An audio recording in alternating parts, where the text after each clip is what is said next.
Hey guys, welcome back to a very special Mainframe interview edition. Mainframe is powered by the Chuckload of Comics YouTube channel. If you've ever watched my show before, you know I am a diehard Mad Magazine fan. Have been for decades. That's why it was such a gut punch when they announced that they would be shutting down production after 67 years. Well, we have a very special treat for all of you Mad Magazine fans here to tell us about their new movie parody book, Claptrap, which is available over at Indiegogo. Please welcome Mad Magazine alums, artists, and writers, Mr. Desmond Devlin and the great Tom Richmond, back again on the Chuckload of Comics channel. Guys, welcome to the show. Hi, Hey, Chuck. Hey, everybody. Congratulations, by the way, in keeping the movie parody genre alive. So big hats off to you guys. Thank you. We're happy to do it ourselves, so we're glad other people agree. Yeah, Yeah, well, it's a true pop culture art form, you know, and we just couldn't let it fade away into nothingness. We had to keep the genre going. carry the torch. Well, before we get into the new project, Claptrap, which is awesome, by the way, I saw everything online about it. I want to just ask you guys, what happened over at DC and Mad that caused them to cancellation after 67 years? You know, whatever you can say. Look, it's big cutbacks over there. I mean, I think AT&T bought Warner, Media, and they immediately started imposing cutbacks on all the divisions. So DC doesn't get away from that, and so it's simply a matter of they don't, have the same budget they used to, and they don't have the same circulation they used to. So they ended up really slashing things and turning Mad into kind of a reprint publication. Yeah. It was interesting because before they canceled it, they tried this whole new relaunch thing with a new sized book and all that. How did that affect you, Tom, and sort of your day-to-day work over at Mad? Not me very much, because when they moved to Burbank, Bill Morrison became the editor, and Bill and I have known each other for a long time, so it was very easy to work with him and the other editors there, and I went from being the new guy to being like the grizzled old veteran at Mad. So I was, actually kind of involved with helping them with certain steps of the parody, like layout and everything. But interestingly enough, when they decided to do all these cutbacks, Mad was actually on the rise. Circulation was up. It was up to like 150,000 copies an issue. And it was doing pretty good. So, I think that the whole print, they decided to just shrink and compact all the print in DC, and they put most of their emphasis on the intellectual property that they were able to license out to movies and TV shows and toys and all that stuff. And Mad doesn't have a lot of that potential. I mean, they got Spy vs. Spy and I guess Alfred, but beyond that, you can't take our movie parodies and make movies out of them because they were movies before we made parodies of them, so there's not much licensing potential. I think that's one of the reasons it got cut so badly. Yeah, it was obviously a big bummer for fans of the magazine, but you guys, like I said, keep carrying the torch, keeping the genre alive. Let's talk a little bit about, I want to get into Claptrap, but first, let's talk about the two of you guys. Let's talk about sort of a little bit of your work history with Mad Magazine, take a trip down memory lane, and also just how you grouped together and partnered on this new project. Desmond? Yep. Well, I've been with Mad. I'm 36 years. I started writing there when I was a teenager. Me and Dickie Bartolo were the two teenage contributors to Mad at one point in our lives, certainly not now.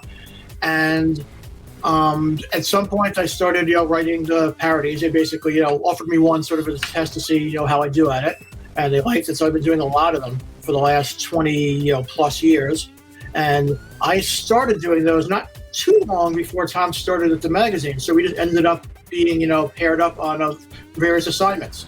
So it's not like, they give a parody and Tom and I go into a room and say, okay, what do you want to draw? What do you want to write? Basically, I do the script, I turn it into the editors, and then they pick the artist that they think is suitable or is available or whatever. And a lot of times there's not a tremendous amount of interaction between the writer and artist. Sometimes it's not at all. In Tom and my case, we sometimes email about questions or, details about the parodies that, we want to pass along, but generally it's all was filtered through the editorial board. Yeah. Tom, a little backstory on how you got into Mad Magazine and how you linked up with Des. Well, I started in Mad in 2000. In fact, it's almost exactly 20 years ago today that my first issue came out with my work in it. And very quickly started doing movie and TV parodies. I was in maybe 2 or 3 issues before I got my first parody, which was a TV show called Malcolm in the Middle, which Des wrote. So he wrote the very first continuity, is what they call it at Mad, the movie and TV parodies that I did. And we've collaborated on between 30 and 40 of them over the course of the last 20 years.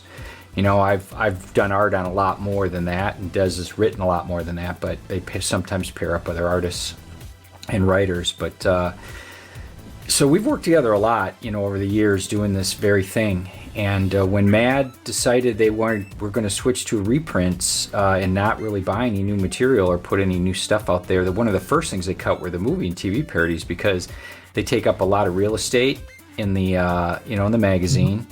They're kind of expensive because the writer and artist has to be paid, you know, to create them, and there's no licensing potential. So they cut those right away. And besides the fact that we weren't going to get paid to do them anymore, we were bummed out because we love them. I mean, we love reading them. I love reading the ones Des writes that I don't draw, and you know, so. I mean, it's something I grew up with, and it's just like I said before, it's a pop culture, you know, art genre.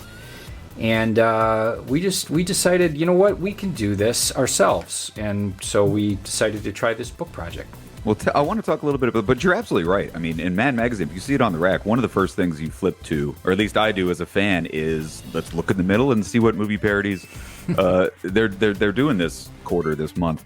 Right. So let's talk a little bit about the book. Let's talk about the concept of the book, Claptrap. What can people expect, man? Tell us sort of about the project as a whole.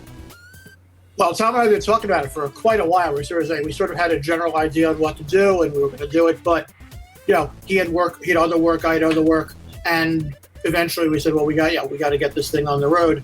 So basically, we're just doing the kind of movie parodies we've always done. It's the same. My writing style wasn't going to change that much. His art style wasn't going to change that much. But we want to do it in a collection, in a book, and be able to do a few things with the layouts or the jokes that, you know, are a little different from Mad, so people, you know, who know us and enjoy our work and are willing to support the project, you know, they kind of know what they're getting into, but we want to give them something they don't expect as well.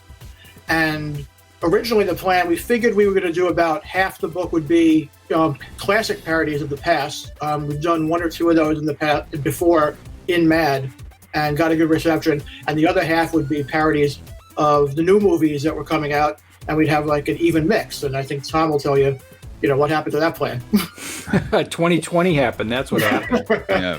There's no new movies. Right. So we just switched gears and we said, well, okay, let's just do all classic films. And I mean, by classic films, I mean movies that Mad never parodied for whatever reason, but were either big Oscar-winning, critically acclaimed films or huge box office hits, or just became cult classics. You know, movies that maybe weren't that big at the time, but now are like super huge.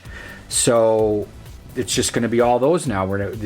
Probably the newest movie we're going to do is Rise of Skywalker, which was the first one we did, and that's probably going to be the most current film. Wow! But there's just so many. I mean, I was shocked when Des put together a list of movies that Mad never did. And I was looking at these going, how did they never do these movies? I know, but when you think about it, 50 deep on the list, and people for sure. They never did that one. So. But Mad only came out for most of its existence 8 times a year. Yeah. You know, and there was only room for maybe 2 parodies per issue. They very seldom did they do more than that. They usually did 1 movie and 1 TV show. Right. So that's only 8 movies a year, you know, for the hundreds that are out there. Yeah. And think about it, you know. In fact, the one that we just announced the other day, The Shawshank Redemption, and we published where we put the splash page out for everybody to see, you know, how a sample of the art and the writing and everything. That one never got spoofed in Mad. It's now considered one of the greatest movies ever, right? And by a lot of lists listed in the top 10. Well, why didn't it? One, it wasn't a big box office hit at the time. It was hit at all. released. Yeah, it was released. It was, you know what else was in theaters at that time? Pulp Fiction Yeah. and Forrest Gump. I think Clerks came out that year. Oh, no, it was Mallrats. It came out that same year. So that's, and both of those got parodied in Mad, by the way. Yeah. Pulp Fiction and Forrest Gump. So, you know, And so did Shawshank. Show. Mad parodied 3 of the 5 Oscar nominees that year for Best Picture. Shawshank got an Oscar nomination, but Yeah. you know, Mad only has so. By the time they get from movie to movie to movie, sometimes the movie is too old for them to really, happen to miss it. So can you tell us, without giving away too many spoilers, what can fans expect to see in Volume 1, or at least of this first printing of Most of the spoilers are out. We spoiled them ourselves. So. Okay. Yeah, we announced a lot of them already. What are some of the parodies in Volume 1? We opened the campaign. We had the splash, which fully written, fully illustrated to Star Wars: The Rise of Skywalker, and that was an easy choice for us because each of us individually, people would come to us and they were unhappy that Mad had canceled doing their parodies. They were no longer publishing any parodies of any kind, and the decision was right before the last Star Wars movie came out. And of course, people who follow Mad over the years, they've parodied all 8 of the Star Wars movies out of the 9 movie sequence. And then the last one was the only one they weren't going to do. So we said, well, obviously, we're going to fill that hole and do that because there's like a built-in desire for that. But then the second one we put up was the Shawshank Redemption. So you can see both of those splashes on the Indiegogo Claptrap page right now. What are they called? That's the most important question. Oh, what's Shawshank called? Do you remember? Oh, yeah, sure. Oh, yeah. The Shawshank is called the Shawshank Religion. Because there we go. We're treating it as more of a religion now than just an ordinary movie. If you go on the internet, you can see that that's true. And the Star Wars Rise of Skywalker movie is Star Wars plagiarizing Skywalker. Because a lot of that movie is sort of rehashing all people's favorite bits from the previous 8. So how many are in Volume 1? Is it just those 2? Or? Well, right now it's 10. But it's soon to be 11 because one of the perks we added to the Indiegogo campaign was that if they hit a certain number, we would add an 11th parody to the book. So, and we've already identified 8 of them publicly, so we can tell you can let everybody hear that. So besides those 2, we also would have Goodfellas, which was never parodied. That was kind of inexplicable. That doesn't really have an explanation why it didn't happen. Yeah, how was that never parodied? I guess maybe just too violent for Mad magazine readers. I don't think they've done violent movies. They've done Stallone movies and Schwarzenegger movies. I think somehow it just slipped through the cracks. I mean, that was they did one of them is Unforgiven, the Clint Eastwood, Morgan Freeman movie. We're doing The Big Lebowski, which was. That was not a gigantic. That one's more like it just wasn't considered one of the top box office releases at the time. And we're also doing Blade Runner, which which Mad never did. And I don't know how that did it originally, but sometimes they did some science fiction films and not others. And a lot of it was scheduling. A lot of it was how big a movie opens back then. A lot of it is like trying to guess in advance what the is to the movie. Is it something they can do? And they had a good batting average, but not a perfect one as far as figuring out what would be best for the magazine to include. So Volume 1 has Tom, go ahead. Well, that's the 6 that we picked, right? and the 4 remaining of the 10 are picked by our backers. Now, 2 of them, the top tier that we had in the campaign was called the Megalomaniac. They all have goofy names. There's the Clod and the Putz and the Schmendrick and all that sort of thing. So the Megalomaniac was the top one, and that one was the ultimate. So we had 2 of those, and if you chose that one, you got to tell us what movie we did. And then you got all the original art from it, and we drew you into it and everything. So 2 people claim that, and we just today, this being 3 hours ago or something. Yeah, when we recorded this, we announced that one of those Megalomaniac parodies is Toy Story 4. Awesome. And the guy who picked it, the Megalomaniac backer, is Josh Cooley, who directed the movie and won an Oscar for it. Yeah. Are you gonna? Is he gonna get penciled in? I would assume. Oh yeah. Right? Yeah, we're gonna have to draw him. I don't know if we're gonna draw him as an action figure Like, Oh punch yeah, in no, the you got to background. make him a toy. Toy Story human or Toy Story toy? Well, you'll have to figure. Yeah, I don't know how we got to figure that out still. But so there's one more Megalomaniac one that we haven't announced yet. They picked it, and we're going to release a splash page to that one, like a little over a week from now. Yeah. a little over a week. And then the other two are another tier was one where if you pick that one or higher, you got to nominate films that we would do, and then once we're going to poll everybody, and once we get the list of the top 10 or whatever vote that got nominated, everybody gets to vote on their top choice. So those people will pick the last two of the 10. Then if we hit our stretch goal and we do an 11th one, Des and I are going to pick that one, but we're going to wait until the voting ones are done, so because we don't want to double up too much on one certain genre. We really tried to spread it out, so we've got a Western, we've got now 2 sci-fis because of Blade Runner, dramas, we've got a comedy, we've got comedy, family film. Yeah. I want to talk. Well, I'm sorry. Continue. No, but that's it. I mean, we're so the choices that we make are trying to be diverse as far as genre goes and types of films and appeal to various people. I want to talk about the different tiers and things people can get for backing and what the cost is and stuff like that. But are you already making plans for Volume 2? Are there you got a long list sitting in there? Because clearly this quite a bit of work. work to do on this one first, but Yeah. We've spoken vaguely about it. I mean, we both both of us agree the obvious thing to do if we did it would be a second volume of TV parodies that were never done by Mad. There's a lot of, especially with all the TV shows now. Mad knocked off a lot of the top TV shows because they generally, a movie comes out and they kind of jumped on the movie and parodied it. A lot of the TV shows they parodied the 3rd season and the 5th season. There was a lot of time for them to correct anything they missed. Whereas the movies, there was a window of opportunity that either they hit or they didn't. But now there's 800 new TV shows that have followings that people enjoy, and there's other shows. One I always think of is The Wire. Like Mad wouldn't have considered doing The Wire when it was out because it was got a very small audience. It never won an Emmy, which is another odd circumstance.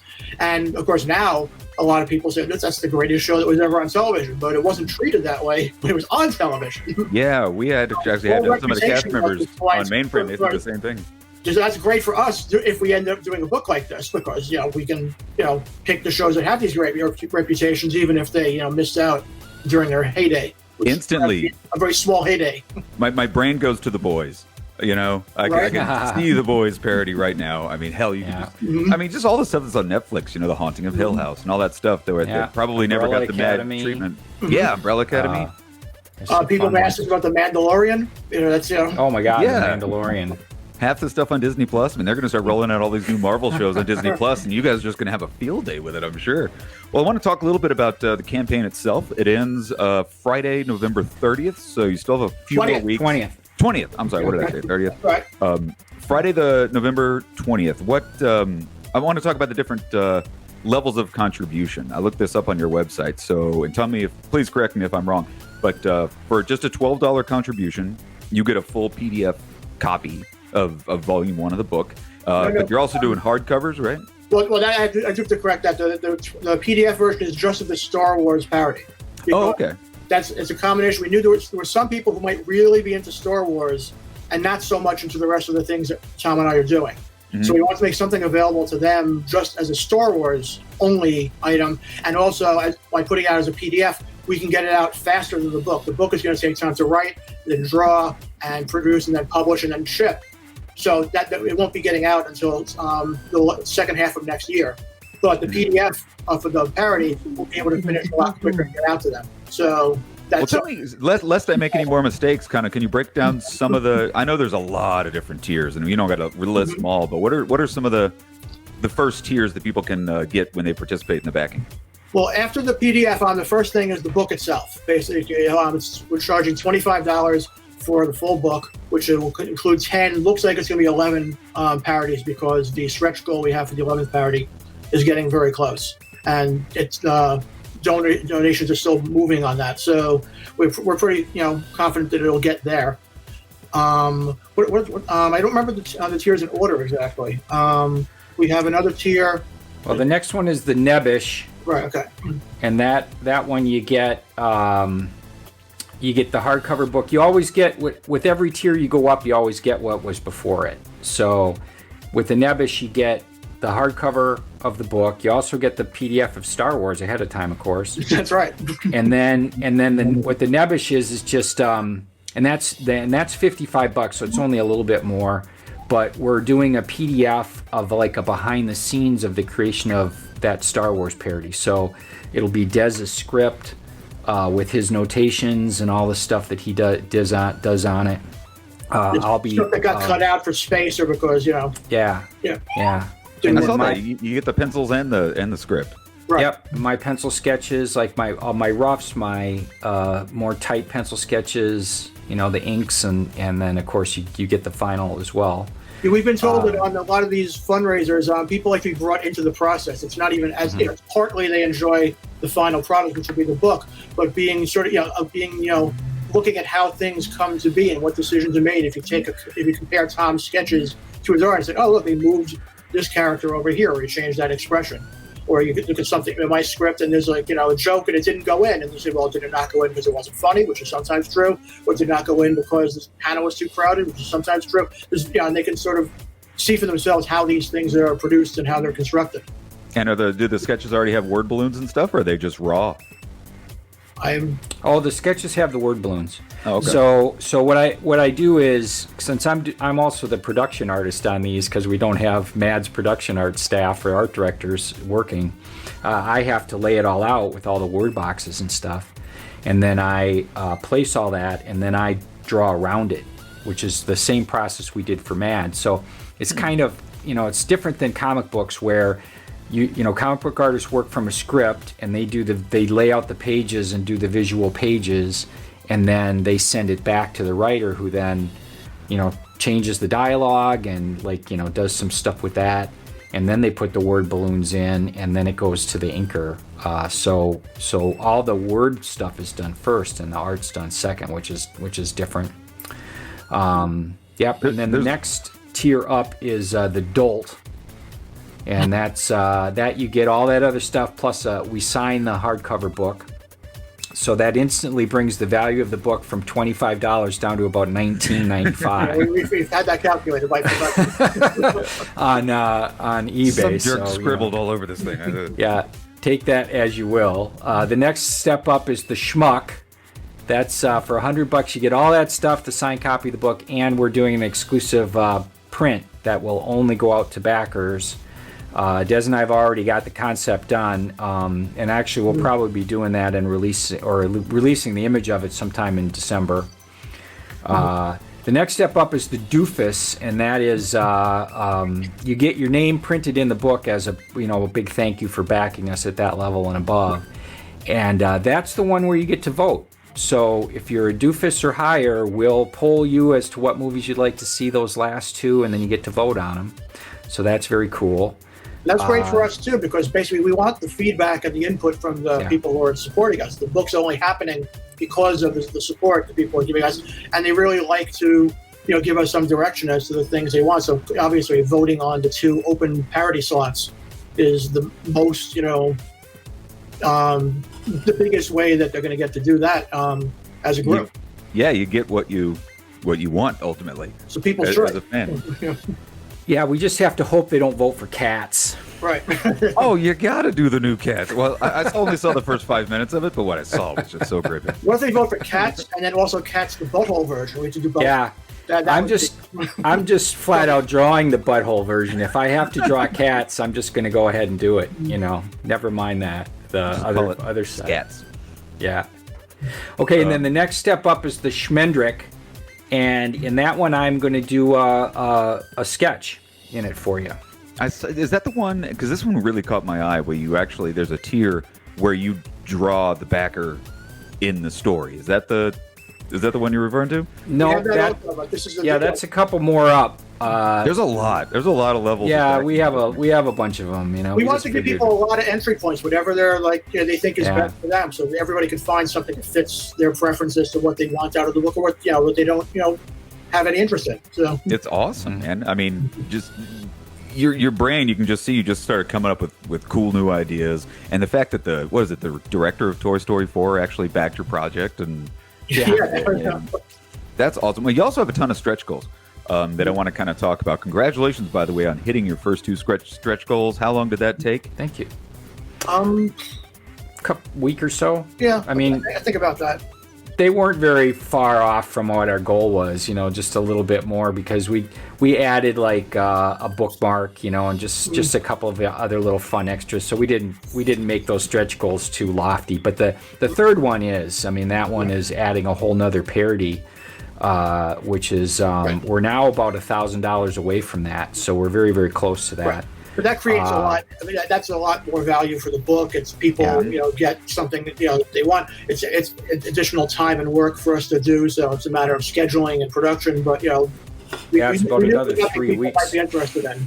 But that's great encouragement for people to share it on social media. Someone who already backed it, even if they just got the $12 PDF copy. Well, no, I'm sorry, if they got the $25 hard copy, it encourages them to get out there and help you guys get your backing, because then they're going to get an extra story for no extra money. We think everybody benefits from a lot of the stretch goals. So let's talk about turnaround time, production. So the campaign ends Friday, November 20th.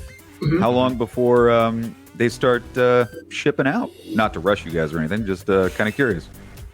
Well, we have a target of we're saying November of next year, so about a year when we'll actually be shipping them, but we're hoping to get done a little earlier than that. But these take a long time. It takes me three days probably to do a page, and we're looking at anywhere from 90 to 100 pages here, so that's 300 days of work. That's a good hunk of a year right there. The production time and the printing time and the shipping time, and that's the deadline. Yeah, so Des and I have been working on deadlines for our whole career, so we're not afraid of deadlines, and we know how to meet them. So we're seasoned pros, man. We're not going to blow the deadline or ship something a year late, or some of these horror stories you hear about some of these Indiegogo projects. So we're being very realistic about how being able to nail this. But what we're going to do is, as we complete parodies and get closer to the book, we'll be putting out more stuff for the backers to see. So they'll be seeing the progress, and they'll get a sneak peek. So they won't have to wait all that time to get the whole book, but they'll have to wait to get any individual full parody other than the Star Wars one. Yeah, we'll be showing sneak peeks of splash pages and stuff like that as we go. So when will the Star Wars PDF be ready, you think? Because I assume that would be the first one. Yeah, next month. We just have to finish putting it together as a PDF, basically. Well, also we can't send it out until everything with the campaign is set. We're not do perks before perks are out before the campaign's finished. Right. So this is awesome. So the whole project's on Indiegogo.com, right? Mm-hmm. Yes. So very, very similar to Kickstarter. And the title of the book is Claptrap. So I guess if you Google Claptrap and Indiegogo, it will take you there. Well, once the campaign is over too, one of the great things about Indiegogo is that people will still have a chance to pre-order the book. It goes into what's called in demand. And so if like next May somebody hears about this and says, oh, I wish I would have gotten in on that, they can go to this page and pre-order the book and get it fulfilled at the same time all the backers did. So It's not like we no longer have any, there's no urgency to meet a goal to do it or not anymore, but people have a chance to continue to support us by ordering books. And then we have a good idea when print time comes along how many copies we need to print, so we'll print obviously more than enough to fulfill all of our backers and in-demand buyers, and then we'd like to print up a bunch more so we have it available for people to buy at Comic-Cons or online or whatever. We've been trying to promote it on shows like yours and on social media, but there's gonna be some people who who are gonna stumble across this next spring, and we don't want to shut them out because the campaigns are finite. Yeah, Tom first told us about this at C2E2 back in like February. February, and yeah. so then he called me up and told me, "Hey, man, it's going." I was like, "All right, let's absolutely talk about it." Well, We've been guys, I talking mean, about this since last year, so it's quite a while. we're at a full 30 minutes, and that blows my mind just in and of itself. This just absolutely flew by. The book's called Claptrap. You can find it on Indiegogo and just search for Claptrap. Tom Desmond, this has been absolutely phenomenal. I want to go ahead and close out with your video that you have promoting the thing. So before we cut to that video, just a huge thank you to you guys. And if you're watching this video, Claptrap on Indiegogo. Any final words for anybody, potential backers out there? We're working hard to entertain people, so just check it out. You'll know for yourself if you have interest in it. I mean, we put some of the contents up, we put our intentions up, we put the perks up, and if they appeal to you, then you decide for yourself. I'm going to try hard not to die between now and the time I have this book finished. Do your absolute best, Tom. Well, I mean, this has been an absolute treat. I mean, from somebody who's been a fan of your work for years upon years. Thanks a lot for reaching out to us. Thanks for taking the time to chat with us about the project, and best of luck with the project. Well, Thanks, you. Chuck. Thanks for having us. Yep. You're very welcome. So everybody enjoy this video explaining Claptrap in a very goofy way. So we'll see you guys here next time. Thanks a lot, Tom and Des. Bye-bye. Hi, I'm writer Desmond Devlin. And I'm artist Tom Richmond. Tom and I have been parodying movies together for exactly 20 years. Over those 2 decades with Mad Magazine, Des has written the most movie and TV parodies, and I've drawn the most. We've worked together a lot. I love when Tom draws anything I write because his art really makes the jokes pop on the page. His caricatures are so precise, but his style is so loose and so funny. Working on Des's scripts was always a treat. They were always clever and snappy and laugh-out-loud hilarious, and that made the art end of things a lot more fun. The kinds of parodies we do started in the 1950s, and they've given us a silly and satiric look at the history of American culture. Over the years, these parodies have become their own comics genre and a unique part of American culture until the final one appeared in print last year. Everybody knows what a tough time it is for print comedy, but Tom and I don't want to see this great humorous tradition die. That's where you come in. Because there aren't any publications creating and printing these parodies anymore, Des and I decided to do them ourselves. We're creating an all-new hardcover book of movie parodies, including some big old favorites that you guys love, but for whatever reason, were never parodied. Those lucky movies managed to escape our pens. Until now. The title of our book is Claptrap.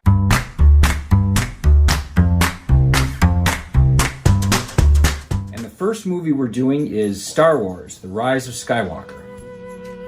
Man spoofed 8 Star Wars movies in a row. That's every one except for the finale? Come on! Somebody's got to finish the saga. And as you can see, we've already done it. Des and I never missed a deadline in 20 years together on these parodies for Mad, and we aren't about to miss any deadlines now. With your backing, this book will get done. Tom and I have begun the work, but the two of us can't finish the project without your help. Please allow us to keep the classic parody format alive. We promise to deliver you a book we know you'll enjoy, and for those who want more than just the book, we have plenty of snazzy extra perks to choose from.